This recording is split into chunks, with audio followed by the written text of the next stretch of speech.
aka MrBoxing.com, aka Mr. Holla at your motherfucking boy.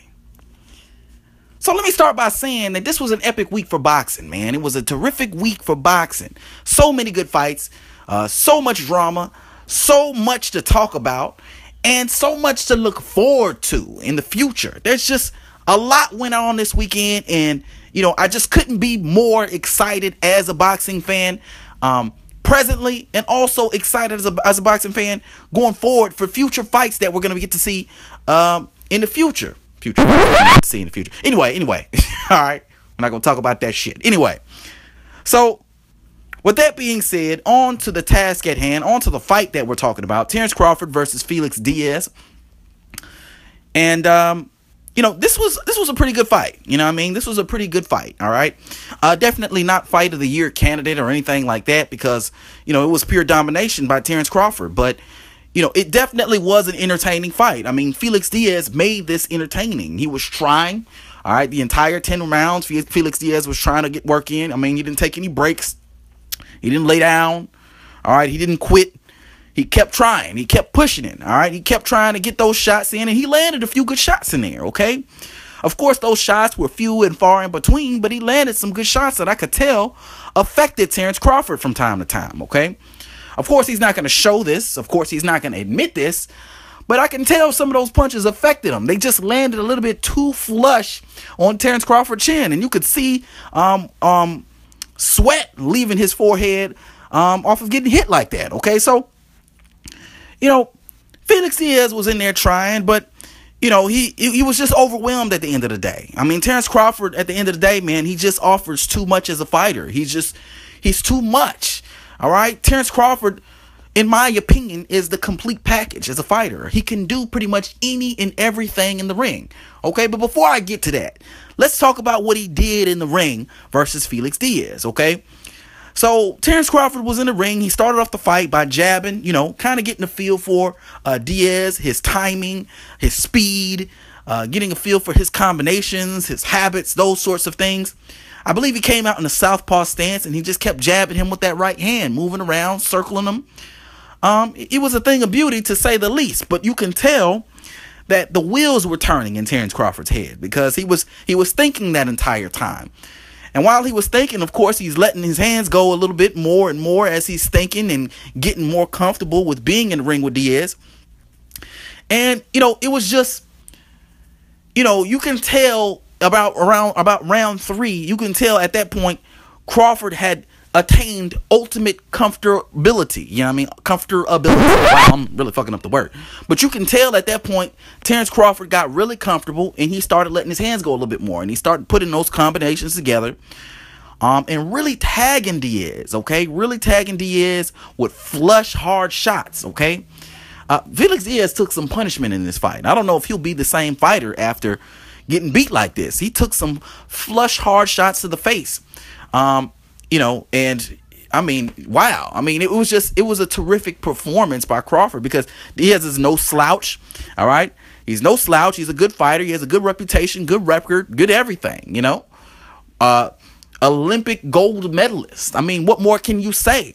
I mean, we're not talking about somebody who started boxing a few years ago. We're talking about someone who had 200, 300 plus amateur fights, got all the way to the Olympics and won an Olympic gold medal. That's what we're talking about here. And this guy got completely and utterly dominated by Terence Crawford. So, as the fight progresses, it just gets uglier and uglier for Diaz until finally Joel Diaz, no pun intended, Joel Diaz decided to stop the fight. I mean, because at that point, it just didn't make sense for the fight to continue. It didn't make sense to allow his fighter to continue to take punishment, even though there was absolutely no chance he was going to win that fight. Okay, so he stops the fight. I think that Diaz probably could have went 12, but I mean, it's better for him not to take that kind of punishment for 12 rounds. But he stops the fight, and fight over. You know what I mean? And congratulations to Terence Crawford. He retains his WBC and WBO 140-pound championship of the world. All right, and on to bigger and better things. Now, my thoughts in general about Terence Crawford. I think that Terence Crawford, man, there's no doubt in my mind that Terence Crawford is going to be a great fighter. Okay, because just like I was saying at the beginning of this video, he has everything. He possesses all the necessary tools in order to be great. I mean, the mental fortitude, the ring IQ, the versatility in the ring, the ability to make adjustments. This guy can fight on the inside. He can fight on the outside. He can fight at mid-range, okay? He can counterpunch, okay? He can fight at southpaw. He can fight at orthodox. He can really do anything in the ring, honestly. Whatever he feels like doing, he can do. And not only can he do everything, but he can do everything very goddamn well. We're not talking about someone being able to do everything and do everything mediocre. We're talking about someone being able to do everything and do everything at a world-class level. That's what we're talking about here.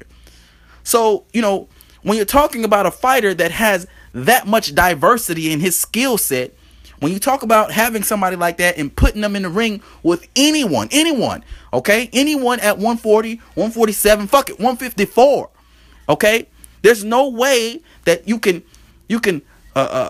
give someone like that, or give an opponent like that the edge. The opponent to someone like Crawford. You get what I'm trying to say? Shit. Just fucking shit up.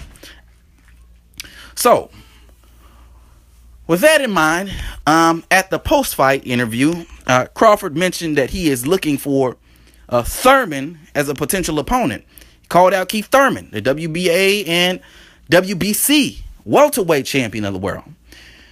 And, this is cool. This is all fine and dandy. You can call out Thurman. Thurman is he's a champ at 140.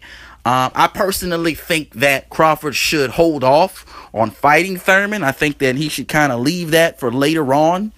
I think he needs to focus on 140. I'm with the majority on this one. I think that Crawford should focus on 140. He should get Ndongo in the ring and make those belts, unify those belts, and become undisputed. There's just no reason not to at this point. There's one person standing in your way, okay? And that one person actually wants to fight you, okay? So make the fight happen.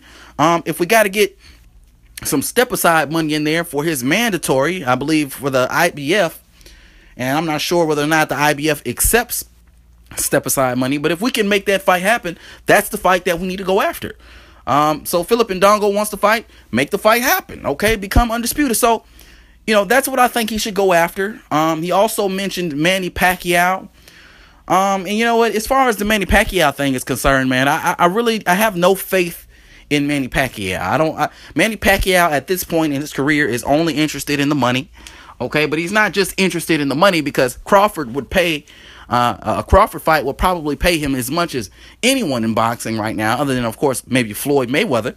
But he's interested in an easy payday, okay? So let me change that. He's interested in an easy payday, okay? Case in point, Jeff Horn, okay? I'm not trying to discredit Jeff Horn as a fighter. I've never even seen Jeff Horn fight. I'm gonna keep shit real with you on this channel. I never even seen Jeff Horn fight before, okay? But this is more than likely a guy that Manny Pacquiao picked out of a group of guys, because there's no one in the welterweight division who would not be willing to fight Manny Pacquiao. Okay, so even though I've never seen Jeff Horn fight, to move past Thurman, okay, to move past Porter, to move past Brook, okay, because Brook was also looking for the fight, to move past Brook, to move past all these welterweights that want to fight you and go to Jeff Horn, okay, that tells me something about Jeff Horn without even having seen him fight before, okay? So, so Manny Pacquiao, he's going after Jeff Horn. Who knows what he's going to do after that? He might be probably looking for a Khan fight, which is also a scam, okay? It'd probably be a decent fight, but, it's a scam, because Amir Khan is not a threat at 147, so you would get no legitimacy by fighting that. That would also be a big money fight, but whatever. Trying to go after a Manny Pacquiao fight, to me, is like trying to, I don't know. It's like trying to find a needle in a haystack, man. Yeah, you may be able to find the needle in a haystack, but you're gonna spend hours looking for it. You're gonna waste all your time. You could have been doing other shit, okay?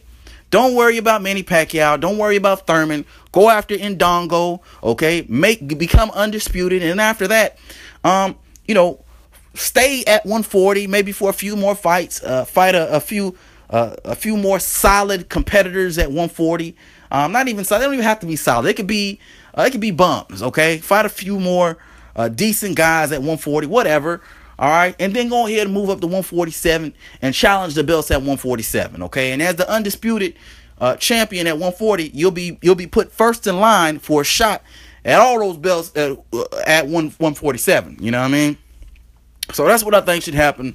Once again, congratulations to Terence Crawford on retaining his WBC and WBO 140-pound champion of the world. Let me know your thoughts. Hit it up in the comment section below, or you can hit me up on Twitter, Box X or X Die. You could also hit me up on Facebook, Box -sign or -sign Die. Like the video, subscribe, share, all that bullshit. But until next time, it's your boy D Dynamite signing out. Holla at your motherfucking boy.